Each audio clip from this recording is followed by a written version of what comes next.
का नाम है सेलिंग कॉस्ट। एकाधिकार प्रतियोगिता बाजार में सबसे इम्पोर्टेंट जो फीचर है उसका नाम है वस्तु विभेद।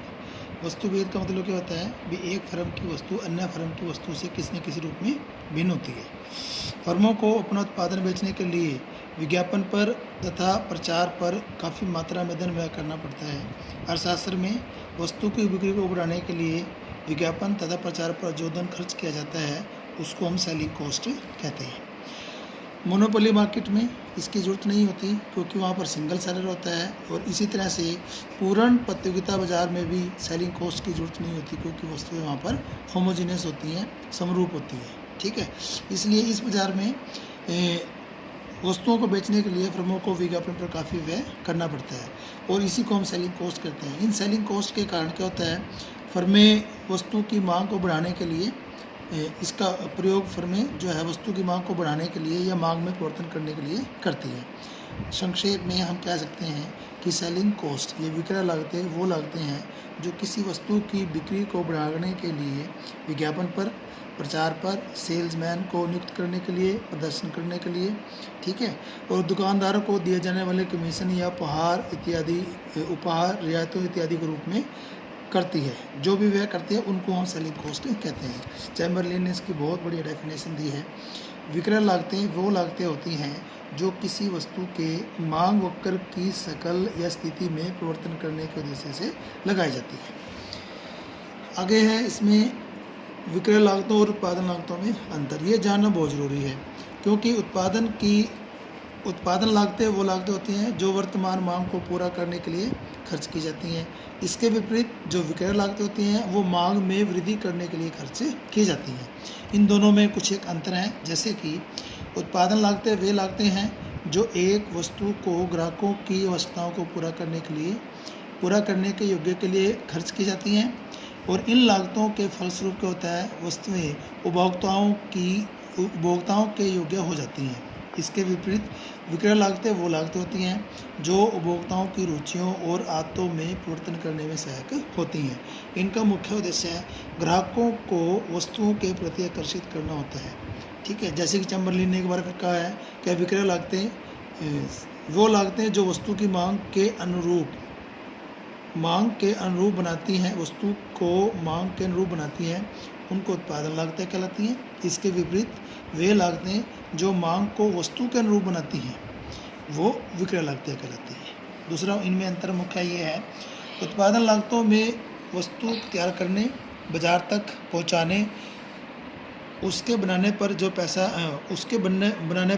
खर्च होता है, गोदामों में रखने, ग्राहकों तक पहुंचाने संबंधी खर्चों को शामिल किया जाता है। इसके विपरीत विक्रय लागतों में वो सब प्रकार के खर्चे शामिल किए जाते हैं जो विज्ञापन पर या मांग में पैदा करने संबंधी क्रियाओं पर खर्च किए जाते हैं। जैसे कि अखबारों में विज्ञापन पर व्यय होता है, रेडियो में, टेलीविज़न में, पत्रिकाओं में विज्ञापन, दीवारों पर पोस्टर लगाए जाते हैं, सड़कों, रेलगाड़ियों, घरों, दफ्तरों, सेल्समैन को कमीशन दी जाती है, इनाम कोई प्रतियोगिता रखी जाती है, प्राइज कॉन्टेस्ट जिसको हम बोलते हैं, या कोई भी प्राइजेस दिए जाते हैं, उन सभी को हम सेलिंग कॉस्ट में शामिल करते हैं।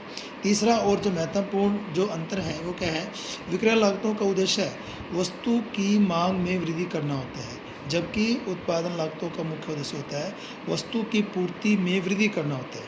दोनों में एक अंतर को हम इसको दूसरे रूप में कैसे कह सकते हैं कि उत्पादन लागतें उपयोगिता का सृजन करती हैं, क्रिएशन ऑफ यूटिलिटी करती हैं, जबकि विक्रय लागतें जो होती हैं वो वस्तु के लिए मांग का सृजन करती हैं, जिसको हम बोलते हैं क्रिएशन ऑफ डिमांड करती हैं। इनकी जो शेप होती है वो यू आकार की होती है। पहले ये उत्पादन की मात्रा बढ़ने के साथ साथ जैसे ये लागतें कि शुरू में क्या होंगी, कम होंगी, फिर एक न्यूनतम बिंदु पे आएंगी, उसके बाद ये बढ़ना शुरू कर देंगे। ये कब होगा, शुरू में खर्चा ज़्यादा करना पड़ता है, उत्पादन कम होता है, इसलिए लागत ज़्यादा होती है, लेकिन जैसे जैसे उत्पादन की मात्रा बढ़ती जाएगी तो एवरेज सेलिंग कॉस्ट, जिनको हम शॉर्ट में ASC कहते हैं, ये पहले एक न्यूनतम बिंदु पे आएंगी, मतलब कम होती जाएंगी, और जैसे जैसे उत्पादन बढ़ता जाएगा उसके बाद धीरे धीरे बढ़ती जाएंगी, जैसे कि नीचे डायग्राम में दिखाया गया। आगे जो इसका इम्पोर्टेंट पार्ट है वो है सेलिंग कॉस्ट और फर्मों का संतुलन। ये बड़ा ही इम्पोर्टेंट है, जो ध्यान देने योग्य बात है।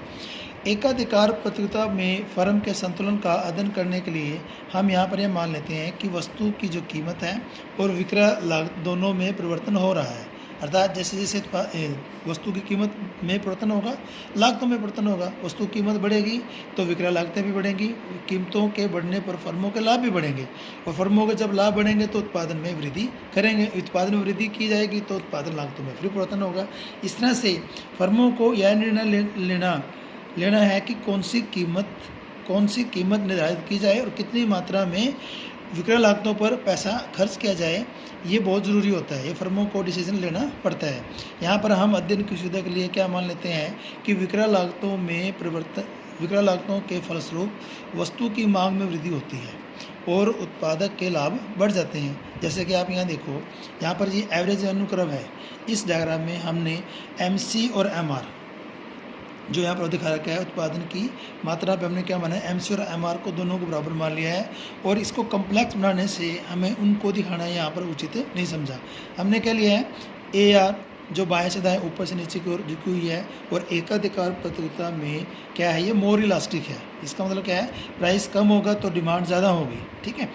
और यहाँ पर जो ये ACP दे रखी है, इसको हम इन सभी कर्व को हम करेंगे ASC, एवरेज सेलिंग कॉस्ट, जो कि हमने पिछले वाले पेज पर यहाँ पर एवरेज सेलिंग कॉस्ट के रूप में ये चीज़ दिखाई है।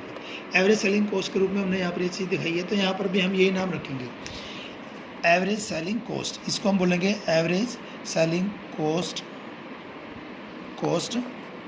1, average selling cost 2, average selling cost 3, ठीक है। अब यहाँ पर शुरू में जो एक कीमत कितनी है, AR1 है, और एवरेज सेलिंग कॉस्ट जो कि यहाँ पर दिखाई गई है ASC1 के द्वारा दिखाई गई है, वो दोनों का डिफरेंस जो है, जैसे उत्पादन कितना हो रहा है OQ, और यहाँ पर प्राइस जो कीमत जो निर्धारित की गई है वो क्या है BQ, या फिर AO कह सकते हो आप, या OA कह सकते हो। कीमत है OA, और यहाँ पर एवरेज जो सेलिंग कॉस्ट है वो कितनी है CQ। प्रति इकाई जो डिफरेंस आएगा एवरेज रेवेन्यू 1 और एवरेज सेलिंग कॉस्ट का, वो डिफरेंस कितना है BC, जो कि प्रति इकाई असमान्य लाभ है, क्योंकि यहाँ पर एवरेज रेवेन्यू एवरेज कॉस्ट से BC के बराबर अधिक है। और जो कुल लाभ होगा वो किसके बराबर होगा, ADBC, जो कि उत्पादन की मात्रा को गुणा करके हम इस दूसरे रूप में ये भी कह सकते हैं।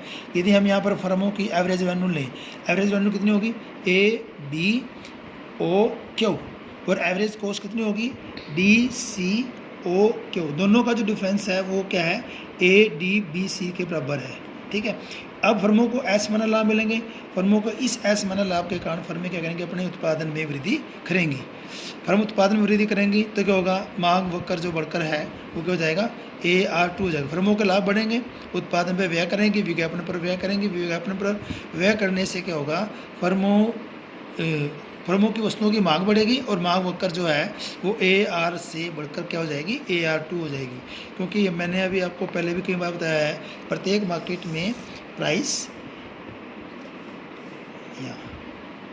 एवरेज रेवेन्यू कर्व और प्राइस दोनों एक दूसरे के बराबर होती है, और एक तरह से ये डिमांड कर्व भी होती है, ये डिमांड कर्व भी होती है। यहाँ पर भी यही बात दिखाई गई है कि जो average revenue BQ average selling cost CQ से BC के बराबर अधिक है।